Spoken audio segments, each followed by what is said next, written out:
કોરોનાની મહામારી હાલ કંટ્રોલમાં આવી રહી છે, ત્યારે સુરતમાં ગણેશોત્સવ દરમિયાન જાહેર મંડપની મંજૂરી આપવામાં આવે તેવી માંગ સાથે સુરત શહેર ગણેશોત્સવ સમિતિના નેજા હેઠળ સંતો અને હોદ્દેદારોએ પોલીસ કમિશનરને આવેદનપત્ર આપી રજૂઆત કરી હતી। સુરત પોલીસ કમિશનરને ગણેશોત્સવ સમિતિ દ્વારા અપાયેલા આવેદનપત્રમાં જણાવ્યું હતું કે આ વર્ષે થનાર શ્રી ગણેશોત્સવમાં મુખ્યત્વે કોરોનાની મહામારીને કંટ્રોલમાં હોય, જેને લઈને જાહેરમાં મંડપ બાંધવા દેવાની પરવાનગી આપવામાં આવે તેવી માંગ કરાઈ હતી। હિન્દુ ધર્મના પ્રથમ આરાધ્ય દેવ ભગવાન શ્રી ગણેશજીની મૂર્તિની ઊંચાઈ 4 ફૂટ રાખવાના નિર્ણય બાદ સમગ્ર સુરત શહેરના ગણેશ ભક્તોમાં હર્ષોલ્લાસ છે, પરંતુ મૂર્તિની ઊંચાઈ પ્રમાણે ઘરમાં સ્થાપના કરવાનું શક્ય ન હોય, જેને લઈને જાહેરમાં મંડપ બાંધવા દેવા રજૂઆત કરવામાં આવી છે। સાથે કોરોના કાળમાં પણ ગણેશ મંડળો દ્વારા સેવા કાર્ય કર્યા હોય, જેને લઈ ગણેશ મંડળોને પ્રોત્સાહિત કરવા માટે પણ મંડપ બાંધવા દેવાની મંજૂરી આપવામાં આવે તેવી રજૂઆત કરાઈ હતી।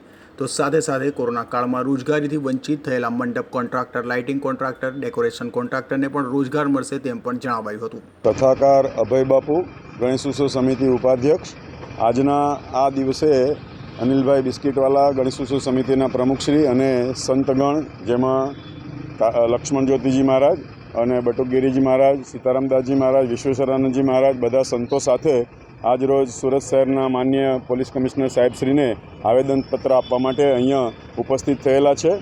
ગુજરાત સરકાર દ્વારા 4 ફૂટની મૂર્તિની પરમિશન આપેલી છે।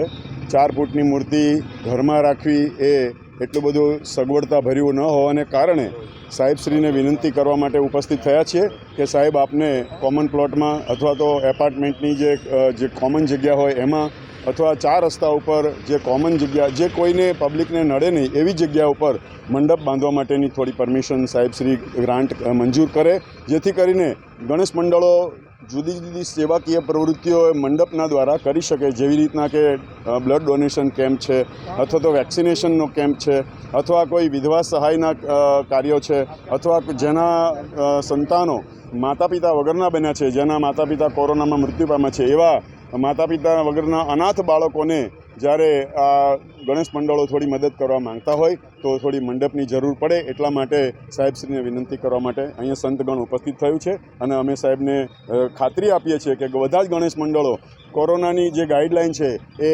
ગાઈડલાઇનનું સંપૂર્ણપણે પાલન કરી અને આ મંડપનો ઉપયોગ કરશે।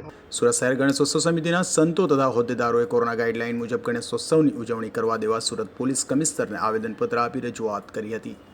Azhar Qureshi, G24 news.